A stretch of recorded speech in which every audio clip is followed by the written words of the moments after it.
I am a Reva and I was taught how to pray Salah. That means every single time I pray, the person who told me gets the reward. 5 times a day, from Fajr to Isha. If you want to support someone like me in learning Salah, Then sponsor 10 people for just £100. remember the Prophet, peace be upon him, said, Charity does not decrease wealth. Click the button and donate now. Assalamu alaikum guys, and welcome to another episode of Smile to Jannah. With the clash that happened between Pakistan and India, objectively speaking, according to the international community, and let's face it, according to the facts, Pakistan came out on top. Pakistan was unwavering, powerful, but unwavering in both cases. Ever since then, India has been trying to clean up its image. Why? Because in the air, Pakistan dominated. In terms of reputational damage, India suffered the most. We've told you why the US can be unreliable. Now let me tell you about their media. For days, they were headlining that Indian jets were shot down. Their target of choice is the Rafale. Why would they do it? Look at this post. It says, God knows what is going on.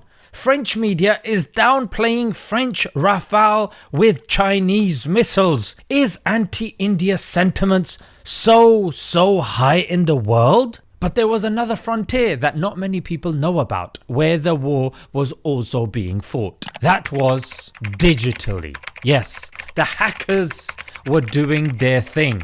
And because they are nameless, faceless individuals that work in the shadows, unfortunately and sadly, they do not get the credit they deserve. So this video will highlight some of the key things that happened during this hacking war that was happening right along the time of the physical war as well. As you guys can see, this is from Al Arabiya, the newspaper of Saudi, which says that Pakistani website of Economic Affairs Ministry was hacked. That being said, what did the Pakistanis do? Pause right there. It wasn't just the Pakistanis. It was this particular bit of news that really made me happy. Reason being because a lot of people were saying Pakistan is doing what it's doing. Where is everybody else? Why aren't people helping them? The same rhetoric that unfortunately and sadly we've been hearing when it comes to Palestine and when it comes to others as well. The Ummah is so fragmented, it's so divided. However, on the frontier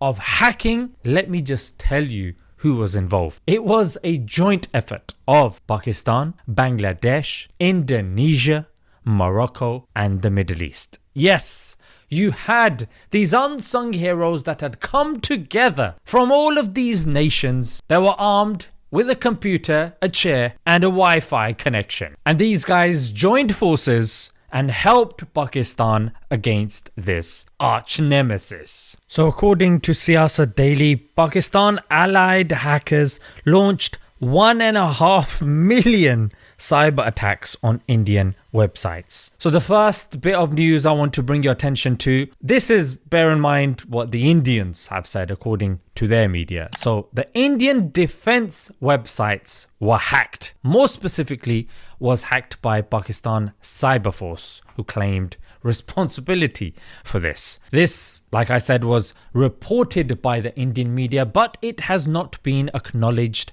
by the authorities. Any surprise there? Because this is typical of India's war technique. They don't disclose things when they are in the middle of something. It's only afterwards that things get disclosed. So don't expect anything to be admitted by them. Now, not only was this hacked, this is a defense. These are defense websites.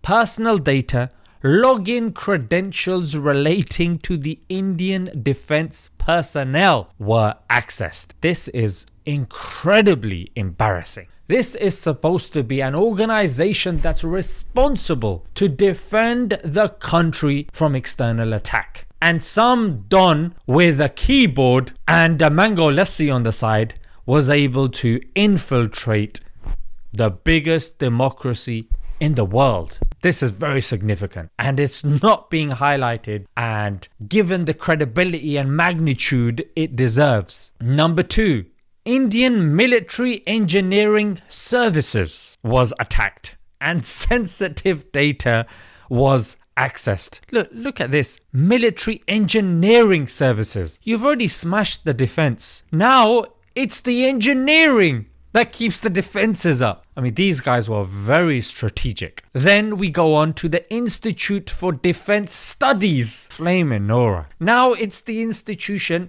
helping to equip the people to get to the defense side of things. It is the student aspect of things, the learning aspect of things. This is Manohar Parikar. Yeah, 10 gigabytes of data from 1,600 users was accessed and plastered over their social media, as you guys can see on the screen. And not to mention armored vehicles. Nigam Limited, they were also targeted as well. And if that wasn't bad enough, the ruling party, the BJP, anytime these guys wanted to get an ounce of motivation, inspiration, I just want to go to the BJP website, see what those guys are saying. That was down. The government that's responsible for looking after the country, they couldn't even look after their own website. I mean, these guys just can't catch a break, can they? They poked the hornet's nest. They thought Pakistan, what's Pakistan? But hacking, programming, coding, this is something that I remember even when I was a teacher, the British government is now getting primary school students used to coding and programming from an early age. Why? Because this is going to be the next frontier of warfare. This is something which is not to be laughed at or discarded. These individuals that are in these fields are serious. There was, however, a bit of news that I saw a Pakistani mentioning and other people had forwarded it. I haven't been able to verify that information, and that information is that the hackers knocked out 70% of the power grid of India. Haven't seen evidence of this, haven't been able to verify it, so I can't really say much on it. But one thing I can say is India should stick to making its Bollywood, Hollywood rip-off movies. Just stick with that. Do your thing. Just, you know what I mean? Like, don't poke the little guy. And people, the experts are saying they don't think that it's over because there are other things materializing as we speak that we want to be discussing and talking about. Yeah, I'm going to leave it here. Make sure you stay tuned and subscribed. See you next time. Assalamu alaikum.